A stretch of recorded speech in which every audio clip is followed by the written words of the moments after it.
Hello sa ating mga kababayan! Welcome back sa ating channel. Kamusta po kayo? At kung hindi ka pa nakapag-subscribe, ay please i-click mo na po yung subscribe button and bell notification button para updated ka sa mga next videos na i-upload ko. Thank you so much!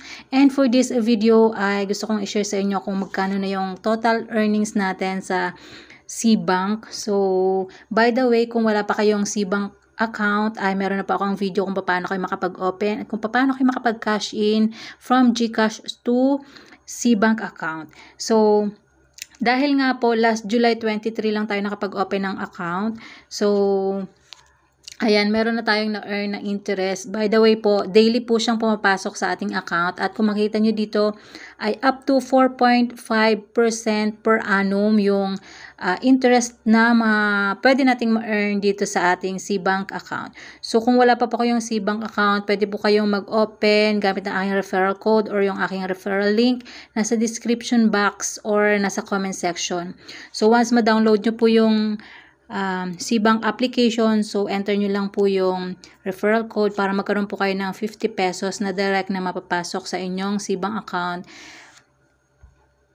after few days na makapag open at makapag cash in kayo sa inyong SeaBank account. So ayan, tingnan po natin yung ating account. So, di ba cash in tayo ng 8,000 nung July 23. So, check natin dito sa total earnings, meron na tayong 16.76. So, by the way, from July 23 to August 13 ay meron ng 16 business days. So, check natin dito sa transaction history. So, ayan, makikita natin. Scroll down lang natin hanggang doon sa July. So, ayan, makikita natin na July 23 nga tayo nag-cash in and the following day ay meron na tayong na-earn na interest.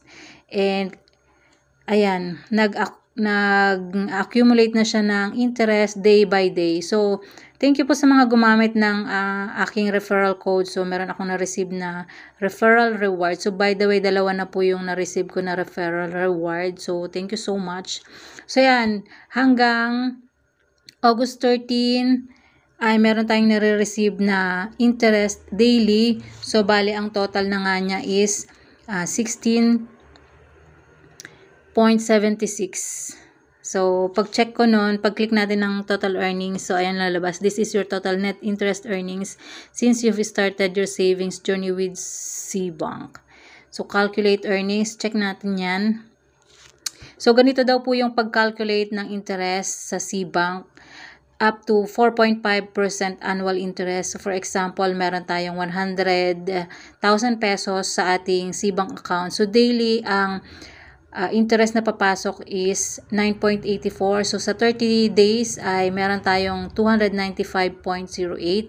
And sa isang taon is merong 3,600 na interest na ma-earn kapag meron tayong 100,000 na laman or balance sa ating SeaBank account. So, kapag hindi nababawasan na 100,000 yung laman, so ito yung possible interest na ma-earn natin. So, may nakalagay dito, your interest earnings will be credited daily subject to 20% withholding tax. So, ayun, kapag may pumasok sa ating interest, so na-less na po doon yung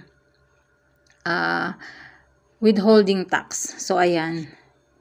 So, ayan, for example, so kahapon, so ngayong araw na to, ang dapat na interest is 1.01, pero nga merong withholding tax na 20%, so nabawasan siya ng 0.2, kaya ang pumasok na lang na earnings sa atin is 0.81. So, ayun, makikita naman po dyan sa ating transaction history, yung mga details about sa mga interest or sa mga transaction na ginawa natin dito sa SeaBank.